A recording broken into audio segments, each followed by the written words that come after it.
बेटी, एक बार चल के लड़के को देख तो लो। मेरा दावा है कि लड़का तुम्हें बहुत पसंद आएगा।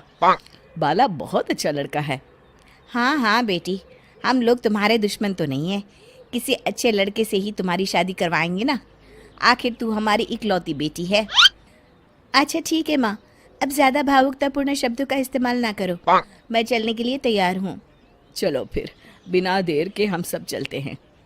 सभी बाला के घर पहुंचते हैं। अरे क्या बात है बहन जी, अभी तक आपका बेटा नहीं आया। जी बस आता ही होगा। तभी वहाँ बाला आता है। लो जी, आ गया मेरा बेटा। ये लोग तुझे देखने आए हैं और ये इनकी बेटी नम्रता है। बाला के सर पर बिल्कुल बाल नहीं होते।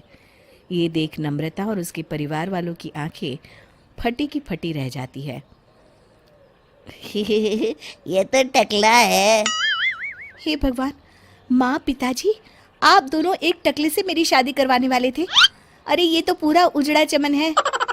देखो बेटी, इस तरह किसी का मजाक उड़ाना गलत है। किसी के बारे में इस तरह की बातें नहीं करते।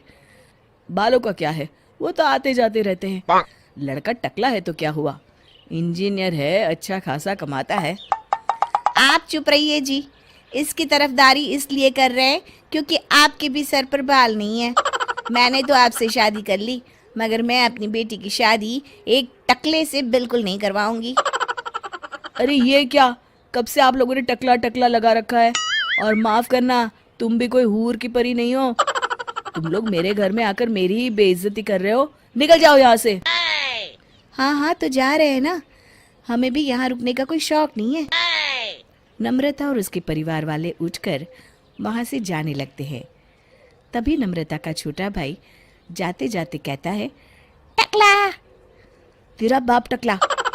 और इस तरह बाला का रिश्ता टूट जाता है। फिर एक दिन सड़क के किनारे एक आदमी घूम घूम कर कंधी बेच रहा होता है। कंधी ले लो, कंधी, एक से बढ़िया एक कंघी ले लो, नए जमाने की कंघी ले लो। अरे भाई ये ले लो। घूमते घूमते वो बाला के पास पहुंच जाता है। अरे भाई साहब, कंधी लोगे क्या, ये लो। तभी उसकी नज़र बाला के सर के ऊपर पड़ती है। अरे माफ़ करना भाई साहब, आप इसे लेकर क्या करोगे, आपके सर पर तो बाल ही नहीं है। आपका तो स्टेडियम पूरा खाली है। चलता हूँ, कंधी ले लो, कंधी ले लो। कंधी वाले की बातें सुनकर बाला को बुरा लगता है। उस समय बाला को ऐसा महसूस होता है कि उसके लिए दुनिया में सबसे कीमती कोई चीज़ अगर है तो वो सिर्फ बाल है। बाला सड़क पर चलते हुए लोगों के बाल बड़े गौर से देखता है। चलते चलते बाला एक मंदिर के पास पहुंच जाता है। हे भगवान, तुमने ये मेरे साथ क्या किया। थोड़े से बाल अगर मुझे दे देते तो तुम्हारा क्या चला जाता। सारी दुनिया मेरा मजाक उड़ाती है।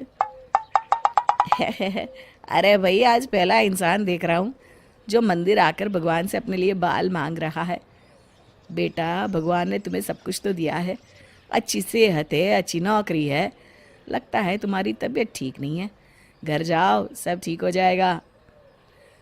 बाला वहाँ से चला जाता है।